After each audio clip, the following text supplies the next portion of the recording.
नमस्कार दोस्तों, आज के इस लेक्चर के अंदर एक और नई बुक हम रिवाइज करने वाले हैं। देखिए, बुक का नाम है डिफरेंशियल इक्वेशन अवकल समीकरण। और जब मैंने पढ़ाई थी तो उसे बिल्कुल बेहतरीन तरीके से एक चीज़ आपको कंसेप्ट क्लियर करवाते हुए विद आपको क्वेश्चंस करवाए थे, पिछले सालों में आए, बहुत सारी हमने प्रैक्टिस की थी, टेस्ट आपके हुए थे। यानी कुल मिलाकर इस एक बुक में मैंने 1 महीने का टाइम आपके लिए इसमें स्पेंड किया था। और मैंने कहा था कि सबसे इंपॉर्टेंट है 6 से 7 क्वेश्चन इस बुक में से एग्जाम के अंदर आते हैं। तो अब हम इसका रिवीजन करेंगे। रिवीजन केवल मात्र देखिए 8-9 क्लासेस होंगी इसकी डिफरेंशियल इक्वेशन की, क्योंकि थोड़ा बड़ा पार्ट है और एक एक टॉपिक हम अगर लेकर चलेंगे तो थोड़ा सा इसमें टाइम लगेगा 8-9 दिन का।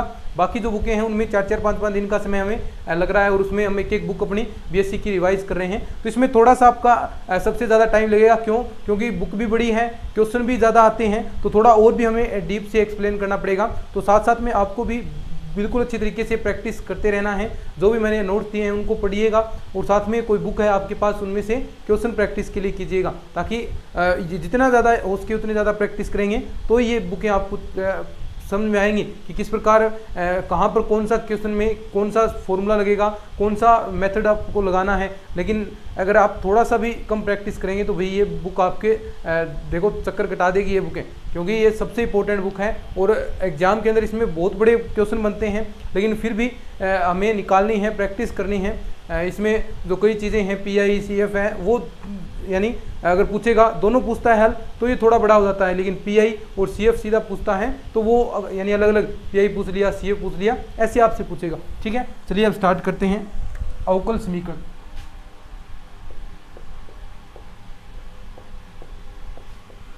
फटाफट हम रिवीजन करेंगे इस बुक का। अवकल समीकरण डिफरेंशियल इक्वेशन।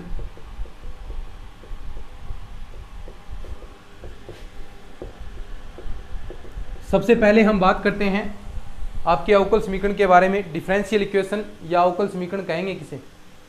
ठीक है, अवकल समीकरण कहेंगे किसे कि वे समीकरण जिनके अंदर स्वतंत्र चर, परतंत्र चर, देखो जिन समीकरणों के अंदर स्वतंत्र चर भी हो, परतंत्र चर भी हो, इसके साथ साथ परतंत्र चरों के स्वतंत्र चरों के सापेक्ष अवकलन भी विद्यमान हो, उनके अगर अवकलज भी विद्यमान है तो ऐसे समीकरण आपके क्या कहलाएंगे?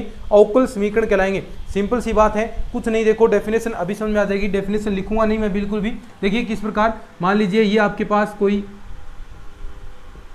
ठीक है, dx³ प्लस का 3d² y/dx² प्लस का 2dy/dx प्लस का y बराबर 0। ये इक्वेशन देखिए आप। अब ये अवकल समीकरण है। क्यों है? क्यों? देखिए किस प्रकार, मैंने कहा डेफिनेशन सुनिए कि वे समीकरण जिनके अंदर स्वतंत्र चर, परतंत्र चर तथा इसके साथ साथ उनके परतंत्र चरों के स्वतंत्र चरों के सापेक्ष। अब देखो x यहाँ पर क्या होगा? स्वतंत्र चर होगा और y परतंत्र चर है, क्योंकि हम बात करते हैं y बराबर fx।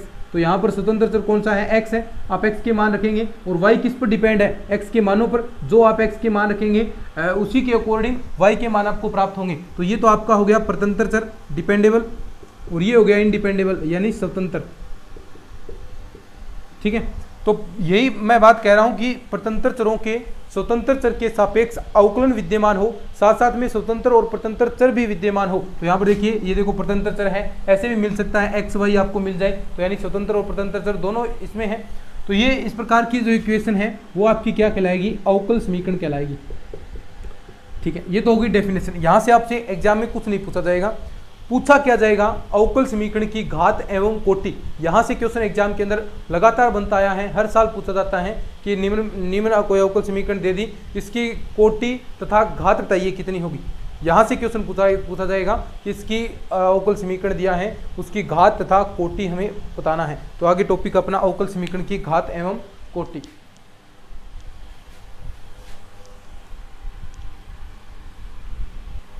अवकल समीकरण की घात तथा कोटि।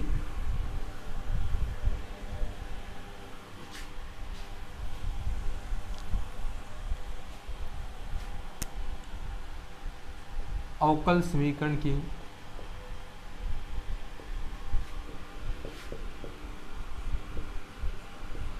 घात एवं कोटि। सबसे पहले हम बात करते हैं अवकल समीकरण की कोटि क्या होती है। देखिए कोटि में कहीं भी दिक्कत आपको नहीं आएगी, लेकिन घात निकालने में थोड़ी सी दिक्कत आएगी, थोड़ा सा आपको चीज़ें समझना पड़ेगा। कई बार कोटि तो परिभाषित हो जाएगी लेकिन उसकी घात परिभाषित नहीं होगी। क्या होगी देखिए, सबसे पहले सुनिए कोटि होती क्या है। अवकल समीकरण की कोटि के बारे में हम बात करें, कोटि क्या होगी। कोटि देखिए, कोई भी आपके पास अवकल समीकरण देगा उसमें आपको क्या चेक करना है, शाबाश आपको चीज़ें याद हैं। अवकल समीकरण की कोटि से तात्पर्य क्या है कि उसमें मैक्सिमम कितनी बार अवकलज हुआ है, किसी चर का कितनी बार अवकलज हुआ है उसकी संख्या ही, यानी 2 बार हुआ है, 3 बार हुआ है, जो मैक्सिमम बार अवकलन हुआ है उसकी संख्या ही क्या कहलाती है, कोटि कहलाती है। जैसे आपके सामने इस प्रकार है, d³ y/dx² प्लस का 2d² y/dx² dx³ आएगा प्लस का y बराबर 0। ठीक है, ये इक्वेशन दी है आपको, अवकल समीकरण दी है। अब पूछेगा इसकी कोटि कितनी है, तो कोटि शाबाश आप बता देंगे। मैंने क्या कहा कि जितना मैक्सिमम अवकलन हुआ है, जितना मैक्सिमम, अब देखो ये 2 बार हुआ है तो ये देखो अगर ये 2 बार होता तो मैक्सिमम हो जाता 2 कोटि, लेकिन यहाँ पर एक पद और देर का है जिसमें 3 बार अवकलन हुआ है, 3 बार अवकलन हुआ है, तो यानी इसकी कोटि कितनी हो जाएगी, कोटि बराबर 3। यानी जितनी बार मैक्सिमम अवकलन हुआ है, जितना मैक्सिमम अवकलन हुआ है उसमें जो संख्या है उसकी 1 बार 2 बार 3 बार, जितना भी अधिक सबसे ज़्यादा बार अवकलन हुआ है उसकी संख्या ही क्या होती है, कोटि कहलाएगी अवकल समीकरण की। तो इसकी कोटि कितनी हो जाएगी, कोटि बराबर 3 हो जाएगी। ठीक है, समझे बात को। अब आती है बात तो घात की। घात है इंपॉर्टेंट सबसे। घात होती है भी जो मैक्सिमम जो अवकलन हुआ है, यानी जिस भी पद का मैक्सिमम अवकलन हुआ है उसमें उसकी पावर कितनी लगी हुई है, मैक्सिमम जो अवकलन हुआ। अभी 3 देखो, अभी हमने ये समीकरण पढ़ा था ना, d³ y/dx³ प्लस का 2d² y/dx² प्लस का 2 बराबर 0। अब देखो घात से तात्पर्य क्या होगा समझना है बस आपको। तो घात यानी समझिए, घात क्या होगा कि जितना जो मैक्सिमम अवकलन हुआ है उसमें कितनी पावर लगी हुई है। अब देखो मैक्सिमम अवकलन ये हुआ है, इसमें कितनी पावर लगी है, 1, तो यानी इसकी घात कितनी हो जाएगी, 1। यदि इसके अंदर इस प्रकार दिया होता 3 तो घात कितनी हो जाती, 3, तो इसकी कोटि कितनी है, कोटि भी 3, घात भी 3, तो ऐसा दिएगा। लेकिन देखो कई बार है वो आपको क्वेश्चन अलग अलग समीकरण के रूप में देगा जाकर, तो उसमें सीधा आप ऐसे नहीं लगा देख सकते कि सीधा आपको कोई d³ dx³ का पद मिल गया तो आप डायरेक्ट बता दें कि इसकी घात इतनी होगी। आपको देखने के लिए सबसे पहले तो इसे पूर्ण रूप से बीजीय रूप फॉर्म में बनाना पड़ेगा, परिमेय राशि के रूप में बनाना पड़ेगा, परिमेय समीकरण आपको बनाना पड़ेगा पूर्ण घात के रूप में, यानी 3/2 मान दे तो ऐसा नहीं रखना है, उसे पूर्ण घात के रूप में इसकी स्क्वायर करो, फिर आपका 1/2 हटेगा, एक तरफ क्यूब बनेगा, एक तरफ स्क्वायर बनेगा, फिर आपको घात चेक करनी है, तभी घात का सही पता चलेगा कि घात इसकी कितनी है, वैसे पता नहीं चलेगा। तो यानी क्वेश्चन आपके सामने इस प्रकार लिखता हूं मैं, देखिए, और कुछ इसकी शर्तें भी होगी। देखिए ये क्वेश्चन है आपके सामने, d² y/dx² प्लस का 1 + dy/dx की स्क्वायर और इसकी पावर है 3/2, ठीक है, और बराबर है 0। अब देखिए, अब आप ऐसा नहीं बता सकते, अब ये नहीं देख सकते, देखो मैक्सिमम अवकलन कितना हुआ है, आप सीधा कह सकते हैं 2 बार हुआ है, तो ये तो पता चल गई कोटि इसकी 2 होगी, कोटि तो इसकी 2 है, लेकिन आप घात के बारे में ये नहीं कह सकते कि घात इसकी 1 है, क्योंकि देखो ऐसे देखेंगे तो घात 1 है, ऐसा नहीं कह सकते। लेकिन क्यों नहीं कह सकते, क्योंकि मैंने कहा था कि 3/2 ऐसी पावर नहीं होनी चाहिए, पावर आपकी पूर्ण संख्या के अंदर होनी चाहिए। तो सबसे पहले इसको इस रूप में कन्वर्ट करेंगे अपन,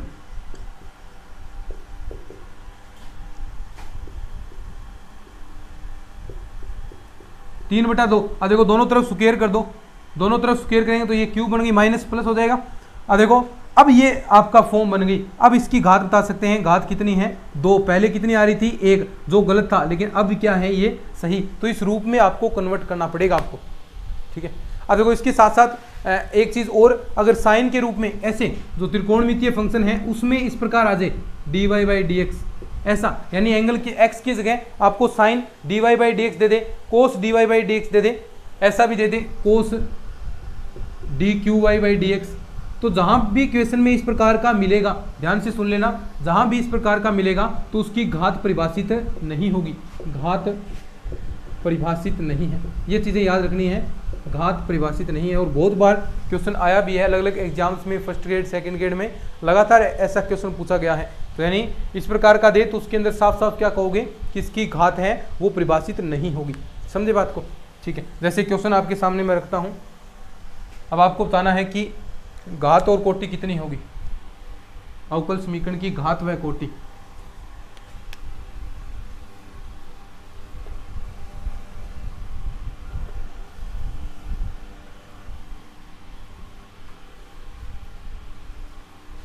अवकल समीकरण की घात तथा कोटि।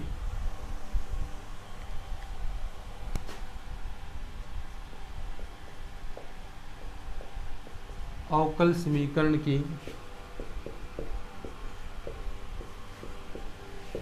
घात एवं कोटि ज्ञात करो। ठीक है, कुछ क्वेश्चन लिखता हूं मैं और आपको बताना है कि किसकी घात कितनी हो, क्योंकि यहां से क्वेश्चन बन सकता है और लगातार बनता भी आया है। तो थोड़ा सा ध्यान रखना है। y डैश प्लस का 5y बराबर 0। दूसरा क्वेश्चन इस प्रकार दिया है, d की power 4y upon d x 4 plus का साइन y 3 बराबर 0। तीसरा क्वेश्चन आपको दिया है इस प्रकार, d square y upon d x square cos 3x plus का साइन 3x। ठीक है, चौथा आपको दे दे इस प्रकार, d square y upon d x square की स्क्वेयर प्लस का वाई प्लस का cos d y by d x बराबर 0। ये चार क्वेश्चन आपके सामने मैंने रखे हैं। चारों में क्या है कि इसकी कोटि तथा आपको घात बतानी है कि कितनी आएगी। चार क्वेश्चन हैं, चारों में ये बताना है कि कोटि तथा घात कितनी आएगी। तो सबसे पहले हम चेक करते हैं किसके बारे में। देखिए y प्लस का 5y, देखो इसका मतलब आप समझ गए ना, y डैश का मतलब यानी एक बार अवकलन हुआ है। तो यानी आप बता सकते हैं, सबसे पहले कोटि हम बात करेंगे, कोटि कितनी होगी इसकी, कोटि बताओ। जो मैक्सिमम अवकलन है एक बार हुआ है तो कोटि 1 होगी। घात बता दो मुझे कितनी होगी, घात जो मैक्सिमम अवकलन हुआ है उसकी घात कितनी है, 1 ही है, तो घात 1, कोटि भी 1, घात भी 1। दूसरा देखो यहाँ पर मैक्सिमम कितनी बार अवकलन हुआ है, 4 बार, तो यानी इसकी कोटि कितनी हो जाएगी, कोटि 4। घात देखिए, घात बताओ कितनी होगी, घात मैक्सिमम अवकलन तो ये है यानी इसकी पावर 1 है, तो यानी घात भी इसकी क्या होगी, घात कितनी होगी, 1 होगी। सही है क्या ये, सही है क्या, सही नहीं है ये, क्यों, क्योंकि मैंने आपको अभी बताया है कि अगर साइन के रूप में, साइन के अंदर एंगल यानी थीटा लिखते हैं, साइन थीटा, थीटा की जगह आपको d y by d x इस प्रकार मिले, d square y upon d x square, d cube upon d x cube, इस प्रकार के जो पद मिले यानी थीटा की जगह अवकलज मिले, तो आप क्या कहेंगे कि घात उसकी परिभाषित नहीं होगी। तो इसका आंसर क्या आएगा कि घात है वो परिभाषित नहीं है, घात परिभाषित नहीं है। ठीक है, अब देखो यहां पर इसकी कोटि कितनी है, 2 बार।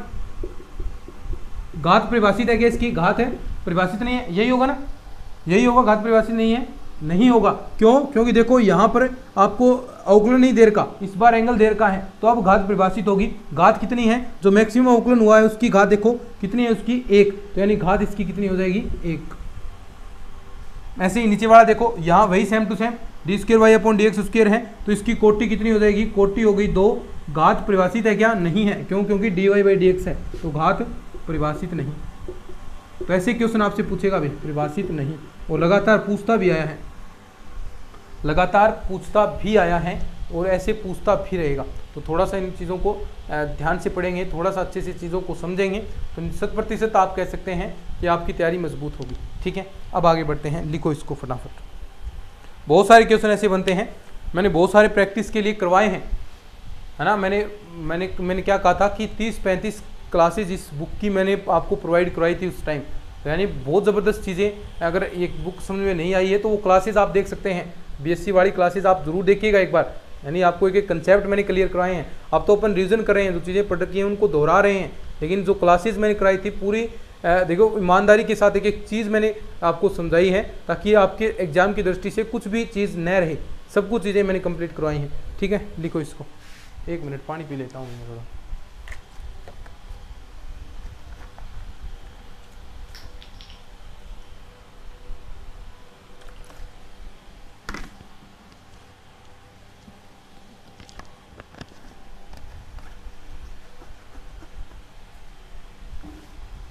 ठीक है, अब देखिए आगे आता है अवकल समीकरण का हल, अवकल समीकरण का हल, और इस पर भी हम बात करते हैं। अवकल समीकरण का हल,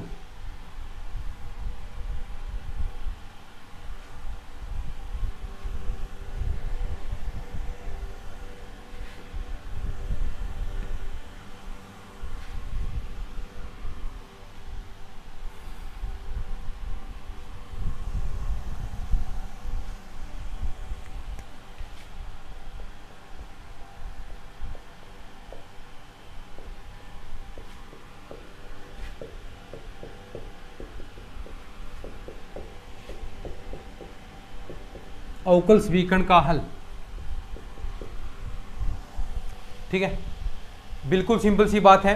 जो अवकल समीकरण के अंदर जो आपके अवकल संकारक होंगे उनको हटाने पर, उनको हटाना पड़ेगा। अवकल संकारक हैं dy/dx, उनको आपको हटाना है। तो जो भी इक्वेशन आपको मिलेगा उनको हटाकर, यानी y और x के रूप में एक संबंध मिलेगा, उसे ही आप अवकल समीकरण का हल कहेंगे। अवकल समीकरण के हल हैं वो 3 प्रकार के होते हैं। नंबर 1 कौन सा होता है? नंबर 1 व्यापक हल, जनरल सॉल्यूशन,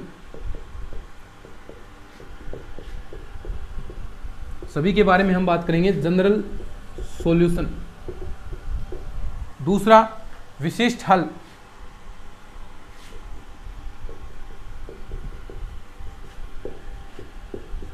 स्पेसिफिक सॉल्यूशन। और तीसरा आपका आएगा विचित्र हल, विचित्र हल, सिंगुलर सॉल्यूशन, सिंगुलर सॉल्यूशन। तीनों के बारे में आपको मैं बता देता हूं। विचित्र हल देखिए, सबसे पहला है व्यापक हल। व्यापक हल में क्या होगा? जितने भी उसके स्वेज अचर हैं, स्वेज अचरों की संख्या को, स्वेज अचरों को हटाना है, और जितने भी इसके अंदर स्वेज अचर होंगे, मान लीजिए किसी समीकरण के अंदर 2 आपके स्वेज अचर हैं, तो 2 स्वेज अचर हैं, तो इसका 2 बार अवकलन करना पड़ेगा। कितनी बार? 2 बार। अभी क्वेश्चन करूंगा एक मैं, चिंता मत करें। 2 बार अवकलन करना पड़ेगा।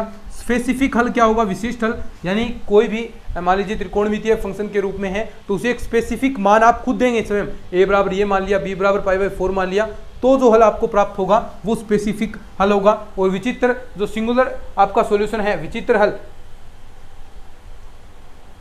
अब देखो, जो व्यापक हल आपने किया था उसमें स्वेज अचरों के, जो व्यापक हल आएगा, स्वेज अचरों को मान देने पर जो हल आपको प्राप्त होगा वो विचित्र आएगा। यानी इसको जो स्वेज अचर है, व्यापक हल आपने निकाल लिया पहले, ठीक है।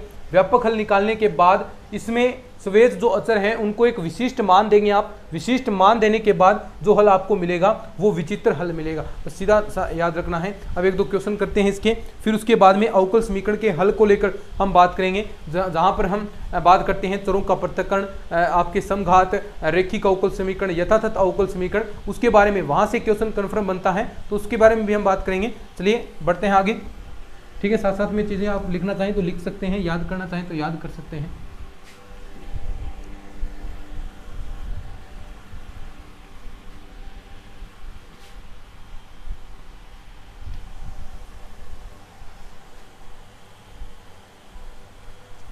देखिए हल तो आप मेरे ख्याल से कर लेंगे, कोई दिक्कत वाली बात नहीं है इसके अंदर।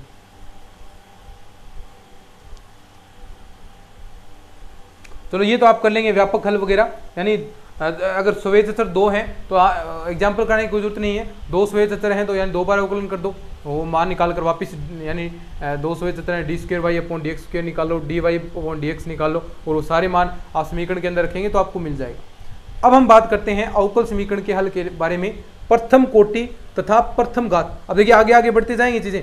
प्रथम कोटि यानी एक बार अवकलन हुआ है, आगे फिर इसके बाद जैसे ये कंप्लीट होगा, इसके 5-6 आपकी समीकरण, 5-6 हल होंगे, 5-6 विधियां होंगी हल करने की। समघात होगी, रेखिक होगी, आपका चरों का पृथक्करण होगा, यथातथ अवकल समीकरण होगा, अवकल समकारक के रूप में इस प्रकार, समाकलन गुणांक के रूप में इस प्रकार चीजें आपके समीकरण आने वाले हैं। तो वो हो गया पहले प्रथम कोटि तथा प्रथम घात के बारे में। उसके बाद आएगा प्रथम कोटि डबल घात हो, मैक्सिमम पावर हो, तो कैसे आप करेंगे। फिर उसके बाद में द्वितीय कोटि सेकंड ऑर्डर तक, मैक्सिमम सेकंड ऑर्डर तक ही आपका जाएगा। तो ये इतना मैटर सा है, वैसे सिंपल सी चीज़ें हैं।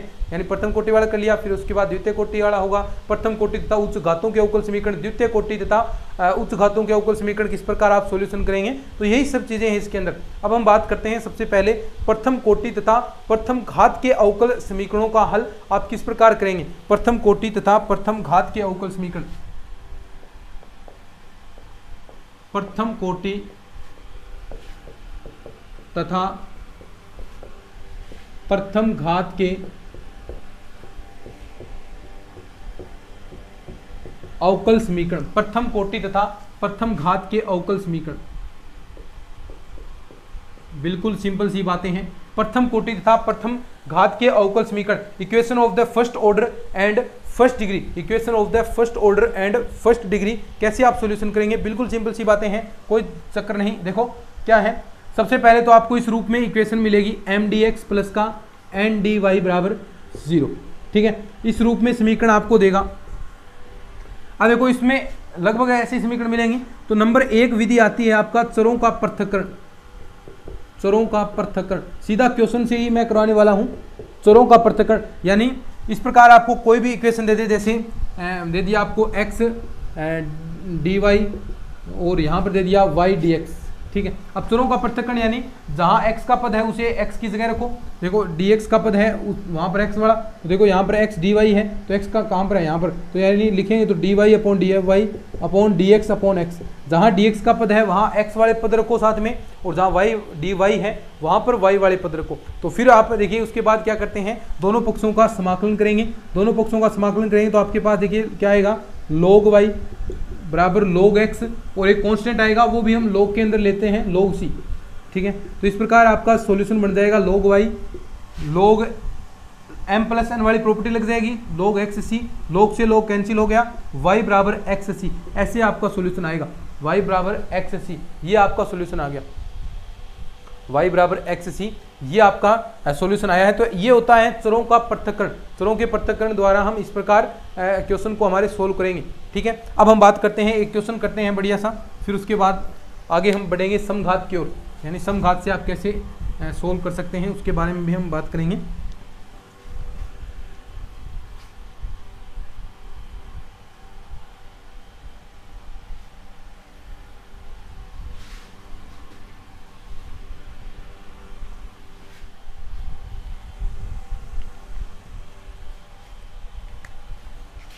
क्वेश्चन देखिए, एक एक क्वेश्चन करेंगे, बाकी आपको प्रैक्टिस करनी है खूब इनकी, ठीक है। इस प्रकार आपको दे दिया, देखिए dy बाई डी एक्स, एक कराऊंगा मैं क्वेश्चन, उसके बाद में बहुत सारे क्वेश्चन बनते हैं भाई, वो सारे के सारे आपको करने हैं। x प्लस 1 2 माइनस वाई, यहाँ देखो y बराबर 2 नहीं हो सकता भाई, y बराबर 2 नहीं होगा, ठीक है। अब इसका हल आपको ज्ञात करना है, का व्यापक हल ज्ञात करो, का व्यापक हल ज्ञात करो, ठीक है। इसका आपको व्यापक हल ज्ञात करना है, बहुत सिंपल सी चीज़ें हैं भाई, बिल्कुल सरल है, कहीं दिक्कत नहीं आएगी।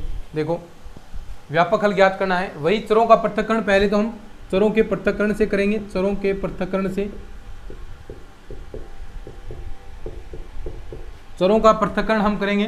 तो देखिए जहाँ y वाला पद है वहाँ पर y वाला रखेंगे, तो 2 माइनस का y dy बराबर x प्लस 1 dx, ठीक है। अब चरों का पृथक्करण हो गया, दोनों पक्षों का समाकलन कर देंगे, दोनों पक्षों का हमने इंटीग्रेशन कर दिया, ठीक है। अब दोनों का इंटीग्रेशन कर दिया तो देखिए क्या रिजल्ट आएगा, 2y माइनस का वाई स्क्वेयर बाई 2 प्लस का c1, यहाँ कॉन्स्टेंट एक आएगा, ऐसे ही एक्स स्क्वेयर बाई 2 प्लस का x प्लस का c2, ठीक है। अब एक जगह रख लो सभी पदों को, या फिर आप एलसीएम भी ले सकते हैं, या फिर एक जगह ऐसे ही रहने दे दें, या एलसीएम ले लो, 4y माइनस का वाई स्क्वेयर प्लस का 2c1, 2 से 2 नीचे वाला कैंसिल हो जाएगा, एक्स स्क्वेयर प्लस का 2x प्लस का c2। अब देखो इन दोनों को मिलाकर एक कांस्टेंट हम बना लेंगे और बाकी सभी को इधर ले आते हैं, तो क्या आ जाएगा 4y माइनस का वाई स्क्वेयर, ये इधर आएगा तो माइनस का एक्स स्क्वेयर माइनस का 2x, और यहाँ पर एक कांस्टेंट बड़ा हम c ले लेते हैं बराबर 0। तो ये आपका क्या आ जाएगा, अवकल समीकरण का हल आ जाएगा। ये क्या आ जाएगा, चरों के पृथक्करण द्वारा हमने अवकल समीकरण का सॉल्यूशन कर दिया है। चरों के पृथक्करण द्वारा अवकल समीकरण का हल। तो इस प्रकार आपसे क्वेश्चन पूछ सकता है, ठीक है।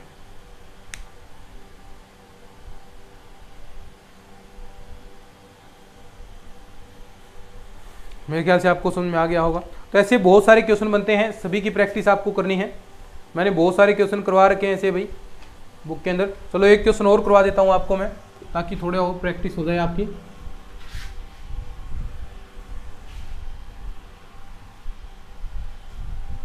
एक क्वेश्चन और देख लीजिए, 5-4 मिनट हमारे पास बची हुई हैं, तो एक क्वेश्चन और कर लेते हैं। बाकी जो समघात है वो नेक्स्ट क्लास में हम पढ़ेंगे। देखिए क्वेश्चन इस प्रकार देगा आपको, e की पावर x प्लस e की पावर माइनस x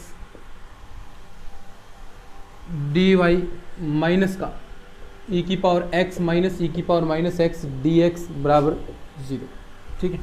आपको सबसे पहला काम यही करना है कि चरों का पृथक्करण द्वारा ही आपको यूज करना है, कि चरों के पृथक्करण द्वारा यूज होता है या नहीं होता। तो सबसे पहले चरों का पृथक्करण हम लगाएंगे। चरों के पृथक्करण से,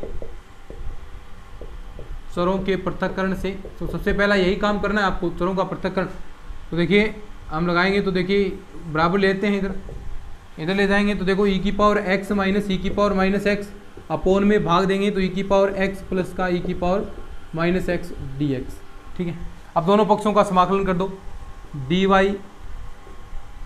e की पावर x माइनस e की पावर माइनस x e की पावर x प्लस का e की पावर माइनस x dx, ठीक है। अब देखो ये आपको समाकलन आते हैं, नीचे वाला t मानेंगे तो ये ऊपर वाला dt के अंदर चला गया, तो यानी इसको हम t मानते हैं, e की पावर x प्लस का e की पावर माइनस x, इसको मैंने t मान लिया। अवकलन करेंगे तो e की पावर x माइनस e की पावर माइनस x dx, ये चला गया dt में, तो यानी यहाँ पर क्या बनेगा, देखो इधर करेंगे तो y आ गया, एक कांस्टेंट ले लूँगा मैं, तो यहाँ पर इंटीग्रेशन करेंगे तो 1/t और ये चला गया dt के अंदर, तो यानी देखेंगे तो y बराबर log t, और यहाँ हमने मान लिया कांस्टेंट log c, तो y का मान देखिए tc log tc आ गया ना। अब देखो t का मान आप रख सकते हैं, t का जो मान माना था आपने वो मान रख दीजिए, y बराबर log e की पावर x प्लस का e की पावर माइनस x, और यहाँ पर c आ गया, तो ये आपके पास हल आ जाएगा, ठीक है। दोनों का log ले सकते हैं, या कांस्टेंट सीधा लग रखना चाहें तो सीधा भी आप रख सकते हैं, कोई फर्क नहीं पड़ेगा उस चीज़ों से। तो इसी के साथ आपका ये हमने अवकल समीकरण स्टार्ट की है, और इसके अंदर एक हमने बात भी कर ली चरों के पृथक्करण द्वारा। नेक्स्ट क्लास के अंदर हम समघात बात करेंगे, रेखिक हम बात करेंगे, यथातथ हम बात करेंगे, 3-4 एक साथ ही कंप्लीट करेंगे। वैसे क्लासेस बनाई थी तो उसमें प्रत्येक टॉपिक के अंदर हमें एक क्लास मैंने बनाई थी, समघात की एक बनाई थी, रेखिक की एक बनाई थी, लेकिन रिविजन चल रहा है तो रिविजन तो सुपर फास्ट होता है। रिविजन में बस आपको चीज़ें याद करनी है फटाफट, मैं पढ़ाऊँ यहाँ पर याद करो, 1-2 बार यहाँ पर रिपीट कर देता हूँ, और साथ में फिर आप घर पर तो रिविजन कर ही रहे हैं, साथ में नोट्स पढ़ ही रहे हैं, क्वेश्चन निकाल ही रहे हैं, तो चिंता करने की जरूरत नहीं, हम एक बेहतरीन तैयारी कर रहे हैं। तो चलिए आज की इस वीडियो के अंदर इतना ही, मिलते हैं नेक्स्ट क्लास में, तब तक के लिए धन्यवाद। जय हिंद, जय भारत।